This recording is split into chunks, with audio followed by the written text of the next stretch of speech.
Hello students, how are you? So today we will discuss the sixth part of our chapter number 1, that is real number. Students, up to this part we have discussed Euclid division algorithm, the formula of HCF and LCM, and the fundamental law of arithmetic. Okay, so in the previous part I told you, today I will tell you about how to prove an irrational number using contradiction method. Okay, so before that we should understand this theorem. Okay, because the concept of this theorem we will use in that part. Okay, so what is this theorem? So let's discuss. See, theorem is that if a is a integer, okay, if a is an integer and p is a prime number, okay, which divides a square, then p will also divide a. I am going to repeat that statement again. If a is the integer and p is a prime number which divide a square, then p divides a also.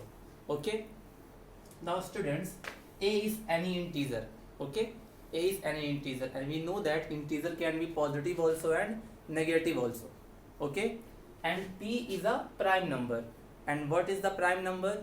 The number which is divided by 1 and itself is known as prime number, and the smallest prime number is 2. So p, the minimum value of p, what will be? 2, and p divides a square. So children, if p is divides a square, it means the value of a should be either 2 or greater than 2. Are you getting my point? Because see, p is a prime number na, and p divides a square. This is the statement that p divides a square. It means p is a prime number, then the minimum value of a should be 2. Okay, because if we know that p is a prime number, the smallest prime number is 2. So a की जो value होनी चाहिए वो 1 से बड़ी होनी चाहिए. इससे हमें ये पता चला कि a should be greater than 1. Okay, so how we will prove it? In the question it is given that p divides a square, so we have to prove p divide a. Understand? This we have to prove. Okay, so how we will prove it?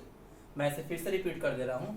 If a is an integer, अगर a एक integer है और p एक prime number है जो कि a square को divide करता है, तो p a को भी डिवाइड करेगा. ये हम लोगों को प्रूव करना है.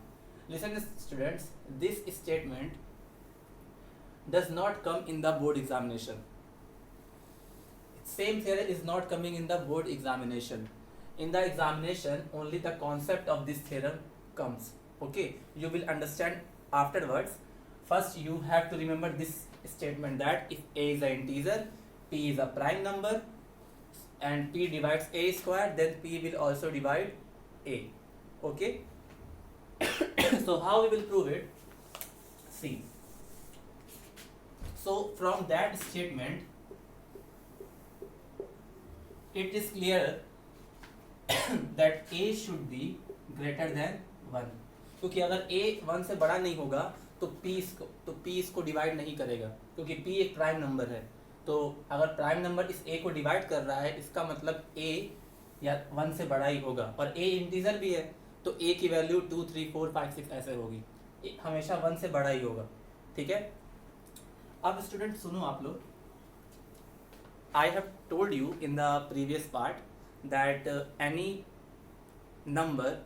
composite number can be expressed as the product of its prime factors.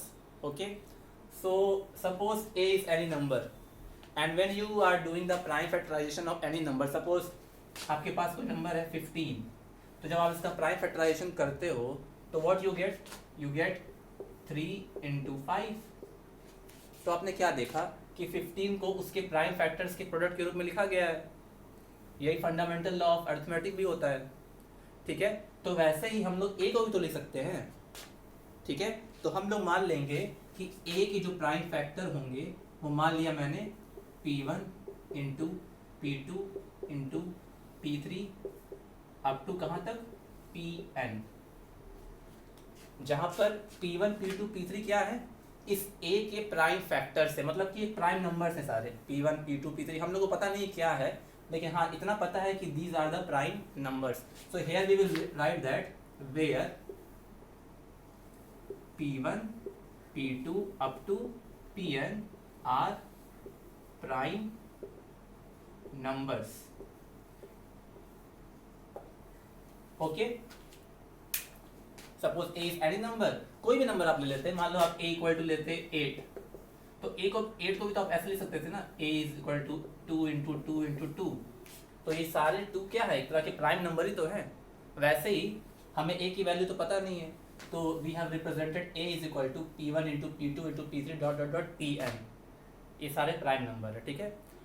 अब आप देखो क्वेश्चन में क्या लिखा हुआ है, P डिवाइड्स a स्क्वायर. तो इसके लिए मैं क्या कर रहा हूँ, दोनों साइड का स्क्वायरिंग कर रहा हूँ. I am going to do the squaring of both two sides.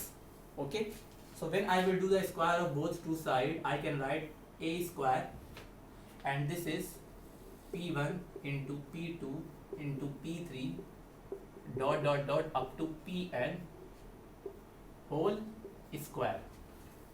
ठीक है, दोनों साइड का मैंने क्या कर दिया, स्क्वायर. आप देखो स्टूडेंट्स, क्या मैं इसको ऐसे लिख सकता हूँ, a square is equal to P1 into P2 into P3 dot dot dot Pn एक ब्रैकेट में, and the second bracket also the same thing, P1 into P2 into dot dot dot up to Pn. I think it is clear to all of you. Square करा तो सबका square हो गया, तो मैंने क्या किया, इन दोनों को अलग अलग ब्रैकेट में लिख दिया.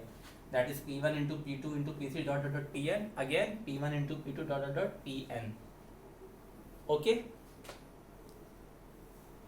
अब स्टूडेंट्स नाउ सी क्वेश्चन में क्या लिखा हुआ है. अच्छा, ये मैंने किस थ्योरम के अकॉर्डिंग लिखा, ये जो लाइन मैंने लिखी थी ये वाली, ये किस थ्योरम के अकॉर्डिंग लिखा था, ये मैंने लिखा था fundamental of arithmetic of composite number. ये मैंने आपको बताया था, ये शॉर्ट फॉर्म मैंने लिखा है fundamental of arithmetic of composite number. Okay, now afterwards what we will do, we will write that because P divides a square ना, अगर P a स्क्वायर को डिवाइड कर रहा है, इसका क्या मतलब हुआ, P is a prime number. अगर ये प्राइम नंबर है P और ये a स्क्वायर को डिवाइड कर रहा है, इसका मतलब ये जो P है ये इन्हीं में से ना कोई वैल्यू होगी, P1 P2 P3 में से कोई वैल्यू होगी ना, होगी नहीं. ये जो हमारा P है ये किसको डिवाइड कर रहा है, a स्क्वायर, और हमको पता है कि P is a prime number, और अगर P प्राइम नंबर है तो ये प्राइम नंबर इन्हीं P1 P2 P3 में से कोई ना कोई होगा ना. तो हम ये कह सकते हैं कि P, first you will write that thing, otherwise you can not, it is not clear to you. So first note down these lines. I'm giving few time to note down these things.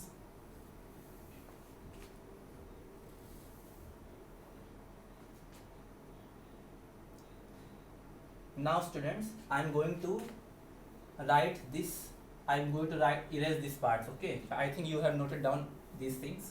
So afterwards, after this line I'm writing upside. Okay, so I'm erasing these parts.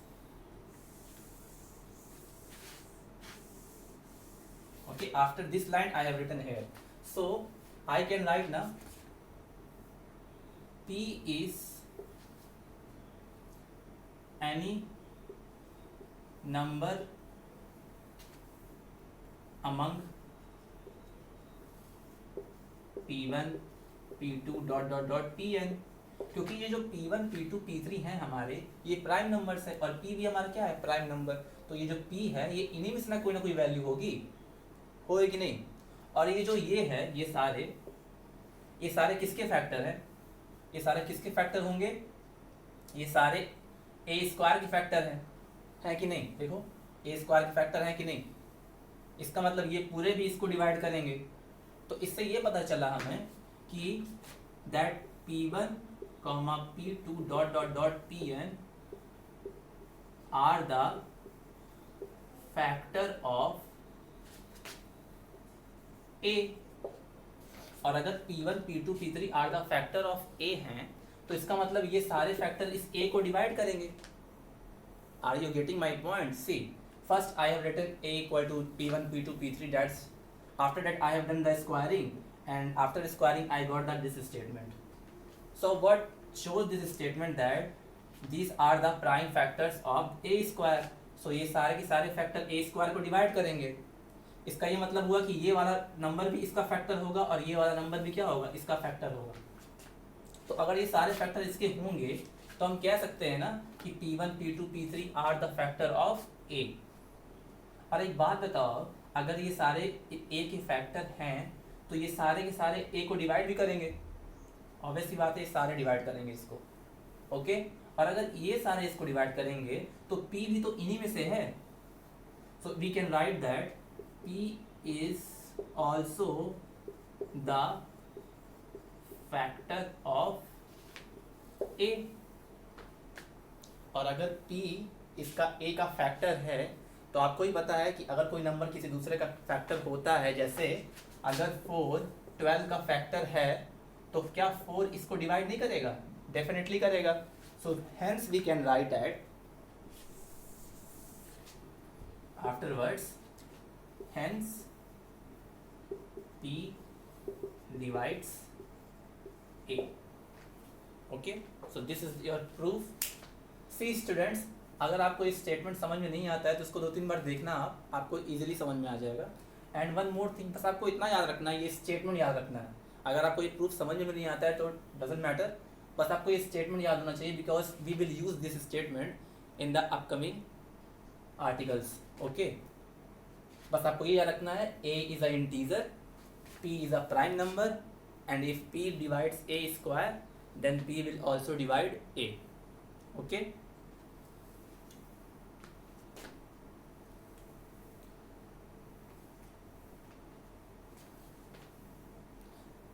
आपको मैं example देता हूँ एक, इसको एक ये सारा ये आपका हो गया प्रूव्ड. ये आप अपने कॉपी में लिख लेना. अब इसका मैं एक एग्जांपल बताता हूँ आपको. जैसे फॉर एग्जाम्पल मान लो मैंने मान लिया A इक्वल टू 5. ठीक है, तो what will be A square? A square will be 25. हुआ कि नहीं? ठीक है, अब मुझे एक ऐसा P लेना है जो इस A स्क्वायर को डिवाइड करे. तो मान लो मैं P की वैल्यू ले लेता हूँ किस क्या 5. मान लो मैंने ले लिया P इक्वल टू 5. तो क्या P जो है, सॉरी इतना आप लिखो, तो यहाँ मैं बता देता हूँ. अगर P 5 है एंड A स्क्वायर 25 है तो P A स्क्वायर को डिवाइड करेगा कि नहीं? Because 5 5 25, it will be cancel. तो हम लिख सकते हैं P will divide, P divides A square. अब चेक करो क्या P A को डिवाइड करेगा, और A क्या था हमारा 5, तो P भी 5 है और A भी 5 है, तो definitely P will also divide A. So it means P will divide A. बस आपको इतना याद रखना है, P एक प्राइम नंबर है और A एक इंटीजर है. P अगर A स्क्वायर को डिवाइड करेगा तो P A को भी डिवाइड करेगा. इतना याद रखना है बस. दोनों का मतलब समझ में आना चाहिए. P is a prime number, A is a integer, and if P, सुनो, ये तभी होगा जब P A स्क्वायर को डिवाइड करेगा. अगर P A स्क्वायर को डिवाइड नहीं करेगा तो P A को भी डिवाइड नहीं करेगा. तो इसके लिए ज़रूरी है कि P एक प्राइम नंबर होना चाहिए, A एक इंटीजर होना चाहिए जो कि 1 से बड़ा हो, और अगर P A स्क्वायर को डिवाइड कर रहा है तो P A को भी डिवाइड करेगा. ठीक है, तो note down this things.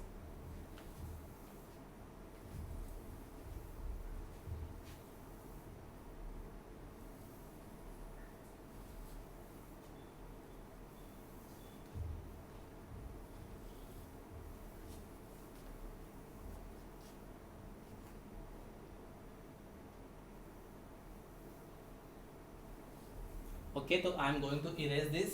Now a very important topic of this chapter, and it is always coming in our board examination, always, either 3 marks or 2 marks, always 3 marks I think. Okay, so question or example you can write anything. So example ही मैं लिख रहा हूँ, ये question ही है and it is very important. Okay, and always comes in the board examination. आपको क्या prove करना है? Prove that under root 2 is an irrational number. You all know na, under root 2 is an irrational number. You have studied in class 9th also. So how it is in an irrational number, we will discuss. Okay, so note down.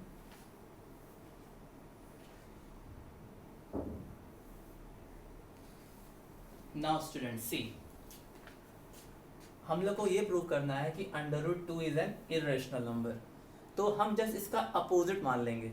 ठीक है, कि अगर हम लोग क्या मान लेंगे कि अंडर रूट 2 इरेशनल नहीं है, हम लोग मान लेंगे कि अंडर रूट 2 रेशनल है.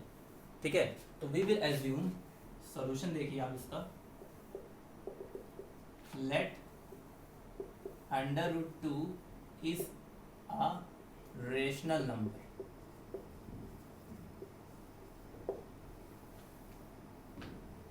ओके, अगर ये एक रेशनल नंबर है तो आपको ही पता है any rational number can be represented in p by q form. सुनो, आप लोग को ये प्रूव करना था ना कि under root 2 is an irrational number, तो आपको स्टार्टिंग में करना क्या है, लेट कि ये इरेशनल नहीं है, लेट ये रेशनल नंबर है, it is a rational number. So I have written here let under root 2 is a rational number. Okay, तो अगर ये रेशनल नंबर है तो it can be represented in p by q form. So I can write under root 2 is equal to p upon q, where p and q are co-primes. Co-primes और कहीं कहीं आप integer भी लिखते हो, लेकिन एक्चुअल डेफिनेशन यही होती है कि p and q are co-prime. Integer भी हो और co-prime भी हो. आपको पता है co-prime क्या होते हैं? Co-prime वो नंबर होते हैं जिनका HCF 1 होता है, मतलब कि P और Q का कॉमन फैक्टर केवल एक ही होगा और that is 1. I am going to repeat that statement again. मैंने इसको रेशनल नंबर मान लिया. अगर ये रेशनल नंबर है तो इसे हम P अपॉन Q फॉर्म में रिप्रेजेंट कर सकते हैं. और मान लिया मैंने कि ये जो P और Q है ये क्या है, कोप्राइम्स भी हैं और ये क्या है, इंटीजर भी होते हैं. आपको पता है कि P and Q are integers. And one more thing, Q is not equal to 0. Listen student, you have to write this statement co-prime, क्योंकि अगर आप ये नहीं लिखोगे तो आपका मार्क्स डिडक्ट हो जाएगा एग्जाम में. तो आपको पता था ऑलरेडी ये कि P और Q क्या होते हैं, हमारे इंटीजर. इंटीजर तो ठीक है, लेकिन ये co-prime भी होने चाहिए. और co-prime वो होते हैं जिनका HCF क्या होता है, हमेशा 1. मतलब कि HCF का मतलब ये हुआ कि उनका कॉमन फैक्टर केवल एक ही होगा, 1 के अलावा कुछ भी नहीं होगा. ठीक है, तो this is okay. I think it is clear to all of you. P and Q are integer also and P and Q are co-primes also, जिनका HCF केवल 1 होगा. ठीक है, अब क्या करना है आपको दोनों साइड का स्क्वायरिंग करना है. You have to do the squaring of both side. तो आप लिख देना स्क्वायरिंग बोथ साइड्स. ओके, तो अगर आप स्क्वायरिंग बोथ साइड करोगे तो क्या आएगा स्टूडेंट्स, अंडर रूट 2 का square is equal to P upon Q का होल स्क्वायर. ठीक है,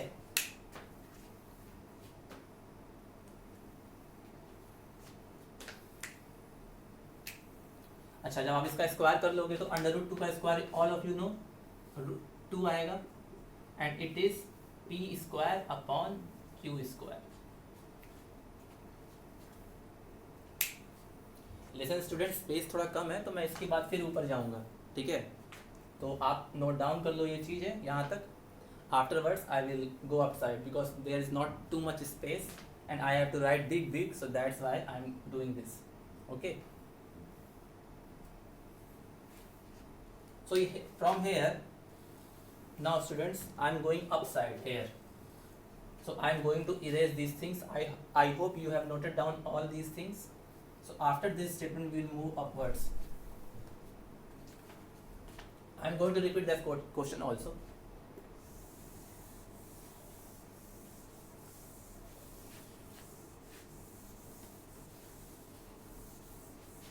देखो, इसके बाद मैं ऊपर जा रहा हूँ, ठीक है।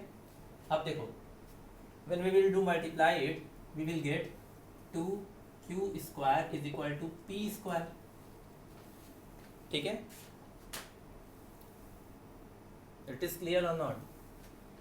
अब देखो, मैं लिख सकता हूँ ना q square equal to p square divide by 2। I can write ना।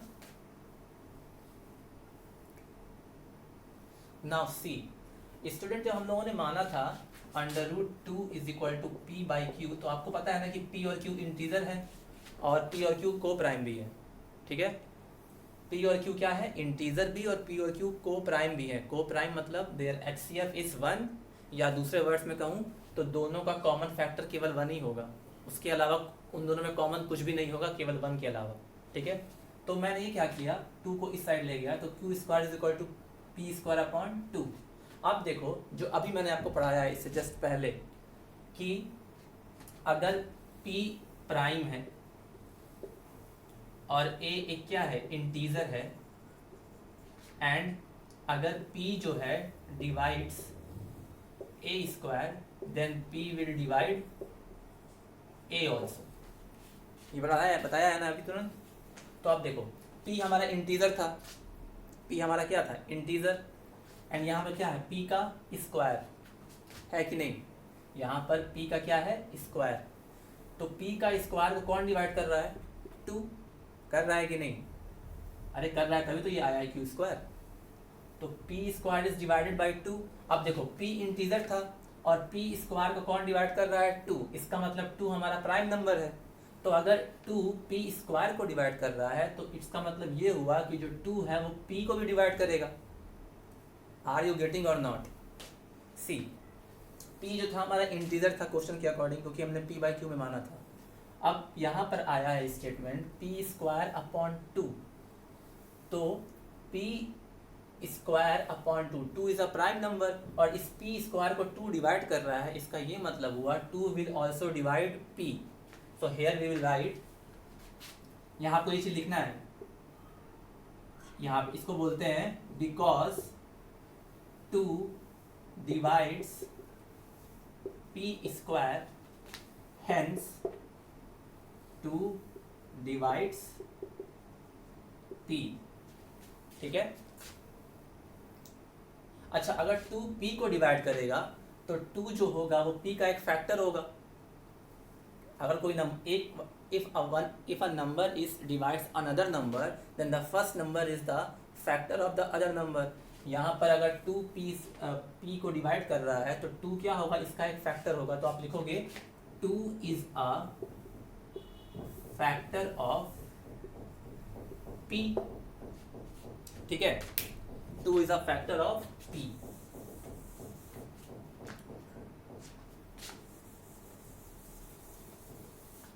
अब देखो, आप अगर 2p का फैक्टर होगा, इसका मतलब you can write it p is equal to 2k सब, and k is some integer, k is some integer. k जो है कोई वैल्यू है, अगर p 2 का फैक्टर है तो p हमारा क्या हो सकता है, 2 भी हो सकता है, 4 भी हो सकता है, 6 भी हो सकता है, 8 भी हो सकता है, anything which can be divided by 2। तो यहाँ पे मैंने k ले लिया। k आप अगर कोई वैल्यू लेते हो, k इक्वल टू 1 लोगे तो p की वैल्यू 2 आ जाएगी, k इक्वल टू 2 लोगे तो p की वैल्यू 4 आ जाएगी। मतलब कि k की वैल्यू आप कोई भी इंटीजर ले सकते हो, ठीक है। तो इसलिए मैंने लिख दिया है k इज सम इंटीजर। तो अब क्या करेंगे, इसको आप क्या कर लो, इक्वेशन नंबर 1, और इस p की वैल्यू इस इक्वेशन नंबर 1 में पुट कर दो। तो from equation number 1 we can say q square is equal to 2k का स्क्वायर डिवाइड बाई 2, ठीक है। मैंने p की वैल्यू क्या पुट कर दी इक्वेशन 1 में, 2k। अब देखो आप, मैं यहां चल रहा हूं इस साइड, एक minute.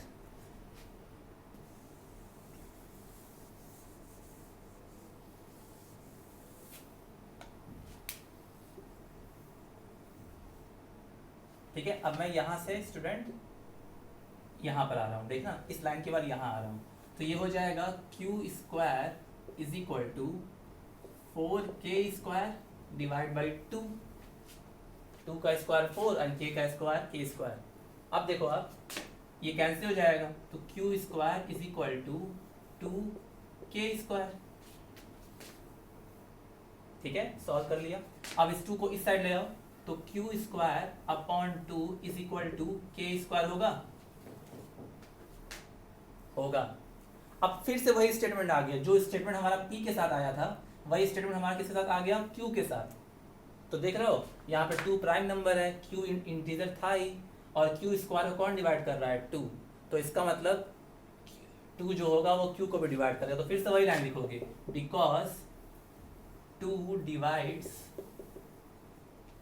q square, hence 2 divide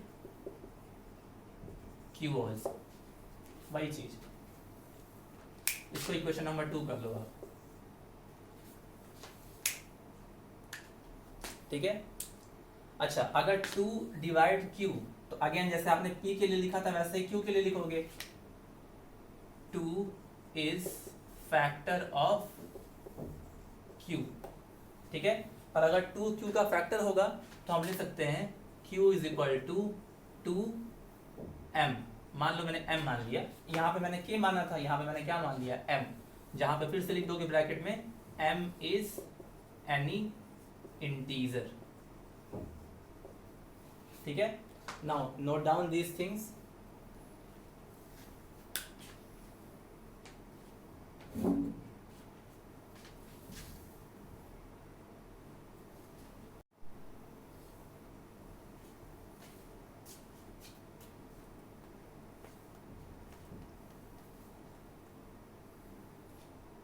अब जैसे कि आपने इक्वेशन 1 में p की वैल्यू पुट की थी, अब आप इक्वेशन 2 में किसकी वैल्यू पुट करोगे, q की।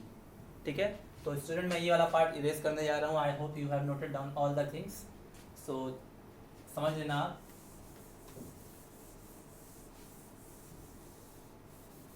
अब मैं फिर से यहाँ पर आऊँगा, तो मैं लिखूँगा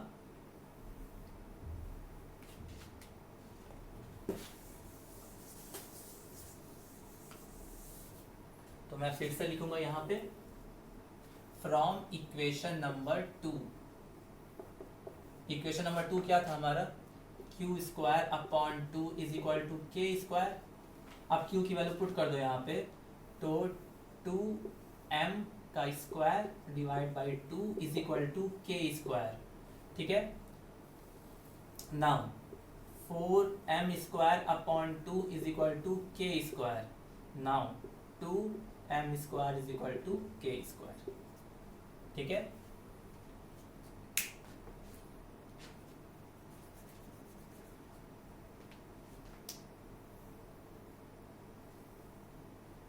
नोट डाउन दिस थिंग। थोड़ा लंबा होता है ये, लेकिन ये क्वेश्चन आता भी है 3 मार्क्स का एग्जाम में। In this exam also 3 marks question came. Okay,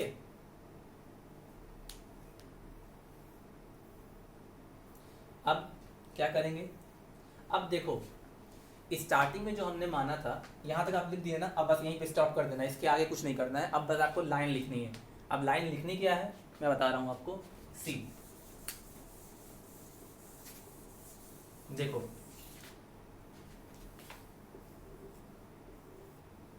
देखो हमने जो स्टार्टिंग, अभी अब लिखना मत, ये बस सुनो।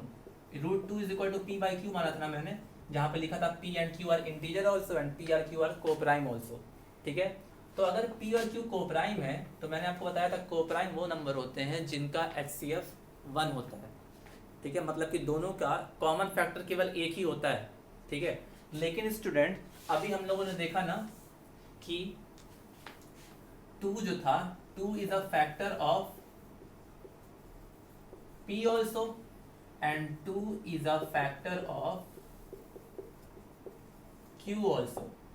ठीक है, तो हमने जो स्टार्टिंग में माना था कि P एंड Q को प्राइम है, लेकिन जब हमने सॉल्व किया तो हमारा स्टेटमेंट ही गलत हो गया। हमने P और Q को माना था को प्राइम, तो हमने माना था बिकॉज, नहीं ऐसे नहीं, ऐसे लिखेंगे हम लोग,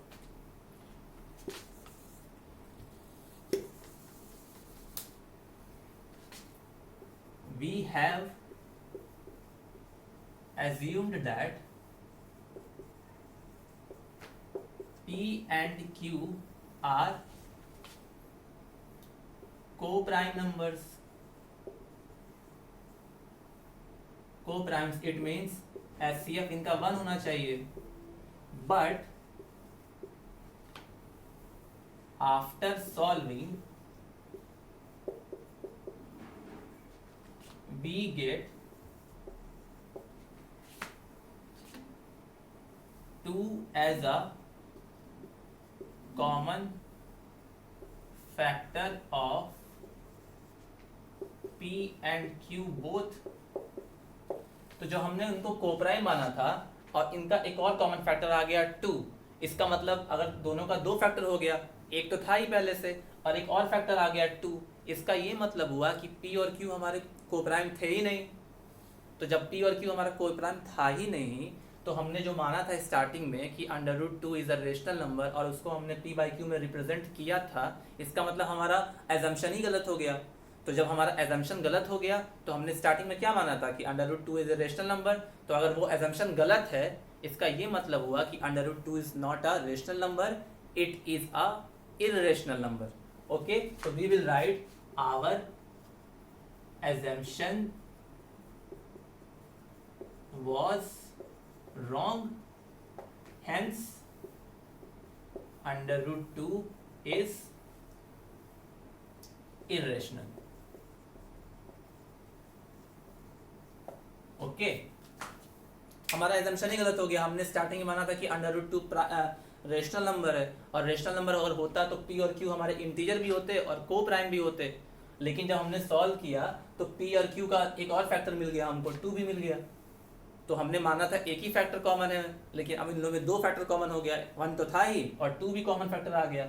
तो जब 2 कॉमन फैक्टर आ गया इसका मतलब जो हमने स्टार्टिंग में माना था वो हमारा एजम्पशन गलत था, और जब एजम्पशन ही गलत है तो एजम्पशन हमने ये माना था कि √2 हमारा रेशनल है, तो वो जब गलत हो गया तो क्या चीज़ें बचती है? अगर कोई नंबर रेशनल नहीं होगा तो वो क्या होगा? इररेशनल। तो hence our assumption was wrong, hence √2 is a irrational number. So that is the whole process. Okay, अब आप कोई भी नंबर कर सकते हो। मान लो आपको √3 प्रूव करना होता, पहले आप ये लिख लो सारा। Okay, you have noted down all the things जैसे मैंने बताया है, इसके बाद ये लिखना है पूरा।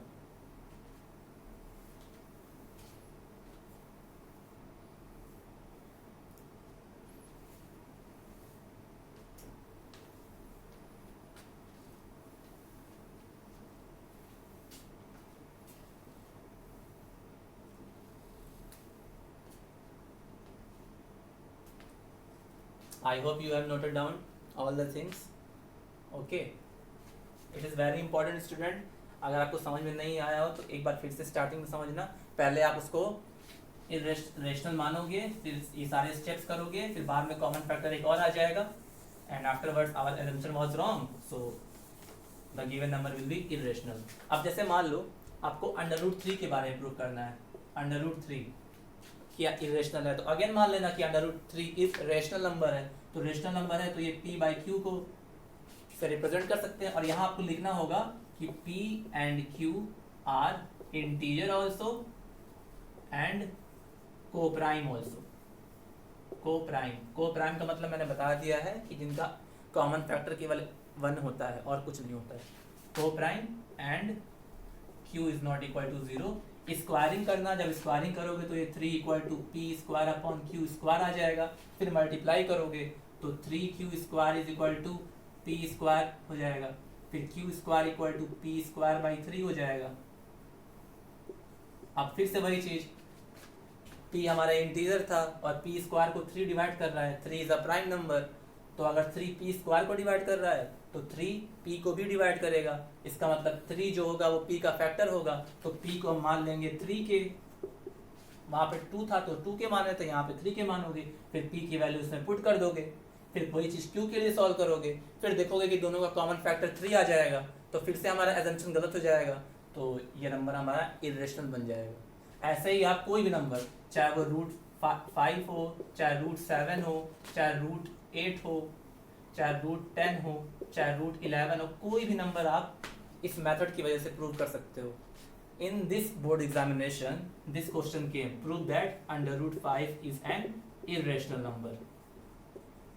Okay, ये क्वेश्चन इस बार आया था 3 मार्क्स का, 3 मार्क्स का क्वेश्चन इस बार आया था. Very simple, it is just you have to follow the steps and the theorem which I told earlier of this part. Okay, so I hope you have understand. अगर नहीं समझ में आया तो एक बार में समझ में नहीं आता है. So revise the video once, twice, thrice, but watch it completely. Otherwise you will miss the concept. Okay? बहुत सिंपल है, सबको समझ में आ जाता है. ये लाइन जो मैं लिखता हूँ ये बहुत important है and you have to write. Otherwise your marks will be deducted in the board examination. And we know our student can get 80 out of 80. So अगर 80 out of 80 पाना है तो ये सारी lines लिखनी पड़ेंगी आपको. Okay? So for today that is enough, and I have written many examples like root 5, root 7, root 8. So go through the book and solve all the question based upon that thing in your copy, and from next part we will solve exercise 1.3. So till then, have a nice day, take proper diet, take care of your health also, and study well. Thank you.